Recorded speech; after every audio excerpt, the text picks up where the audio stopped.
The Exorcist is a 1973 film by the late William Friedkin. The story revolves around a young girl named Regan, who seemingly falls ill.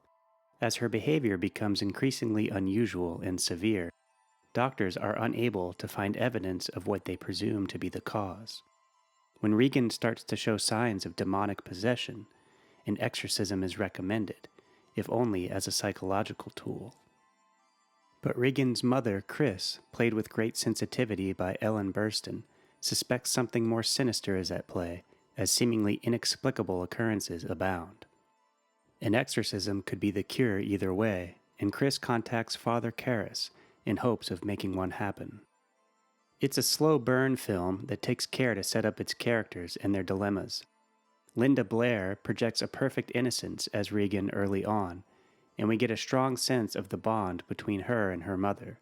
It's shocking, then, to see Regan ultimately covered in grotesque sores, spewing vile obscenities and, yes, green vomit. And we feel Chris's pain as we watch her struggle with her daughter's cruel fate. But richest in character development is perhaps Father Karras, played by Jason Miller. He grapples with his faith and with society crumbling around him, sometimes coming off as a less intense Travis Bickle. A homeless man begs for change on the subway, and Karras just seems sickened, or maybe he feels like there's little he can do. The crux of his dilemma is his mother.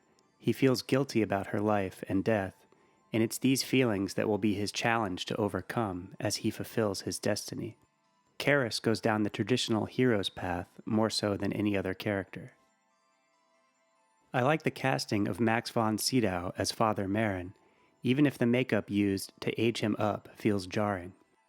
As a frequent collaborator of Ingmar Bergman's, Sydow was used to playing characters mired in the matters of God.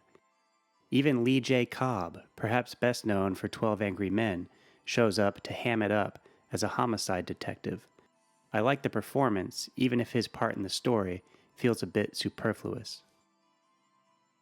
The power of Friedkin compels me in the exorcism scene near the end. It's well executed and has an emotional potency, thanks to the aforementioned story and character building. Some may find them dated, but I like the effects used during this sequence.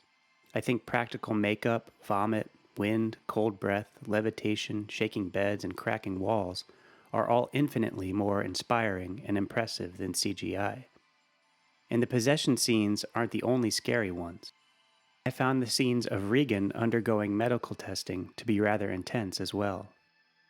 I liked The Exorcist, but didn't love it. I think there are one too many story threads, and not all of the character arcs are as complete as I would have liked.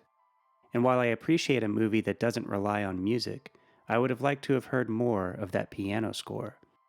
But overall, I found it to be a satisfying and at times genuinely gripping film. There's plenty to think about thematically, too. Science versus religion, cycles of good and evil.